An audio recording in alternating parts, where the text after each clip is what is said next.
পঞ্চায়েতে দেওয়া birth certificate, অথচ পঞ্চায়েত বলছে যে এই বার্থ সার্টিফিকেটের রেজিস্ট্রেশন নেই। কোথাও আবার পঞ্চায়েতের ইস্যু করা বার্থ সার্টিফিকেট জাল। উত্তর 24 পরগনার 2 জায়গায় 2 অভিযোগ। পঞ্চায়েতের ইস্যু করা বার্থ সার্টিফিকেট, তাতে পঞ্চায়েতের স্ট্যাম্পও রয়েছে। সেই পঞ্চায়েতই এখন বলছে সার্টিফিকেটগুলির রেজিস্ট্রেশন করা নেই। এতে বার্থ সার্টিফিকেটের বৈধতা নিয়ে প্রশ্ন উঠছে বিপাকে উত্তর 24 পরগনার বাগজোলা পঞ্চায়েত এলাকার অনেকে। জন্ম সার্টিফিকেট পাবেন না, উল্টো পাল্টা হয়ে রয়েছে। আমি পঞ্চায়েতে যাচ্ছি ওটা ঠিক করতে, পঞ্চায়েত আমার কাগজপত্র বলছে আপনাদের এই কাগজপত্র নেই। এখন আমরা কি করবো? আমাদের ছেলেগুলো তো আমরা ভোটার করাতে পারছি না। কেউ গিয়েছিলেন ভোটার তালিকায় নাম তুলতে, কেউ গিয়েছিলেন কাস্ট সার্টিফিকেট বানাতে।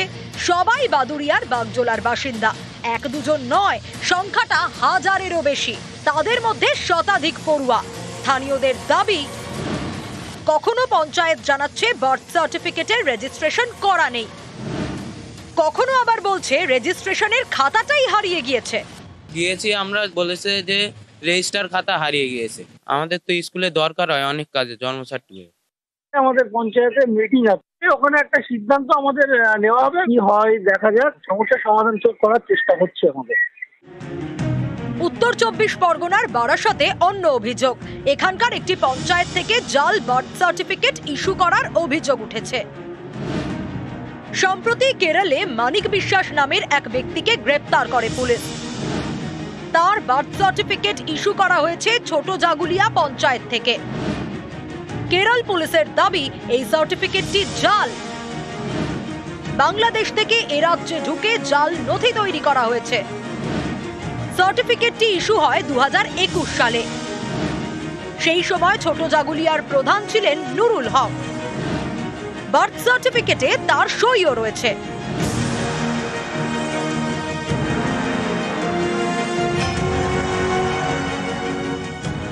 পঞ্চায়েতে 2 নম্বরই কাজ হয় না, বুঝতে পারছো? কি বলবো বলছো? অভিযোগ উঠলে আমি তো জানি না কিছু, আর ওই পঞ্চায়েতে ওরা বলতে পারবে, আমি সত্যি জানি না। আমি তো খুব একটা যাই না পঞ্চায়েতে, বুঝলেন। ছোট জাগুলিয়ার বর্তমান পঞ্চায়েত প্রধানকেও জিজ্ঞাসাবাদ করেছে কেরল পুলিশ।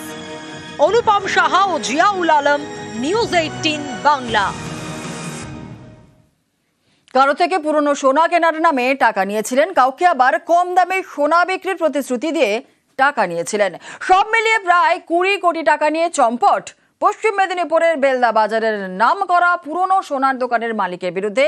এমনই চাঞ্চল্যকর অভিযোগ। উনারা চিটিং মাছ, চোরের স্ত্রী হয়েছেন, চোরের দিদি। পশ্চিম মেদিনীপুরের বেলদা বাজার, এখানকার একটি সোনার দোকানের মালিকের বিরুদ্ধে প্রায় 20 কোটি টাকা জালিয়াতির অভিযোগ। সোমবার দোকানটি সিল করে দেয় পুলিশ। বেলদা বাজারের ডিএন ব্রাদার্স জুয়েলার্স এলাকার নামকরা সোনার দোকান, প্রায় 45 বছরের পুরনো। এই সোনার দোকানের মালিক কৌশিক কর্মকার। তার কথায় ভরসা করে অনেকে ঠকেছেন। অভিযোগ, কাউকে কম দামে সোনা বিক্রি করার নামে ঠকিয়েছেন, কাউকে আবার সোনা কেনার নামে ঠকিয়েছেন।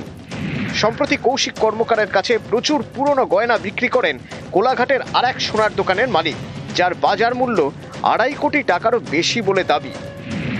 অভিযোগ, এত সোনা নিয়ে টাকা দেননি কৌশিক। এভাবে প্রতারণার শিকার 200রও বেশি বলে দাবি। কয়েকদিন আগে সোনার দোকানে চড়াও হন গ্রাহকরা। তখন ব্যবসায়ী ছিলেন না, দোকানে ছিলেন তার দিদি এবং স্ত্রী। উনারা চিটিং মাছ, চোরের স্ত্রী হয়েছেন, চোরের দিদি। এরপর থেকে সপ্তাহ খানেক ধরে দোকান বন্ধ। চম্পট দিয়েছে কর্মকার পরিবার। অনেকেই থানায় অভিযোগ জানিয়েছেন। তদন্ত শুরু করেছে বেলদা থানার পুলিশ। পশ্চিম মেদিনীপুর থেকে মিহির জানার সঙ্গে শঙ্কর রায়, নিউজ 18 বাংলা। বজবজের সাতগাছিয়ায় বাম আমলে তৈরি জিম সংস্কার, আর এই জিমটি দীর্ঘদিন ধরে পড়ে রয়েছে, বেহাল অবস্থা ছিল। সংস্কারের পরে এবার ঝাঁ চকচকে জিমের উদ্বোধনও হয়ে গেল।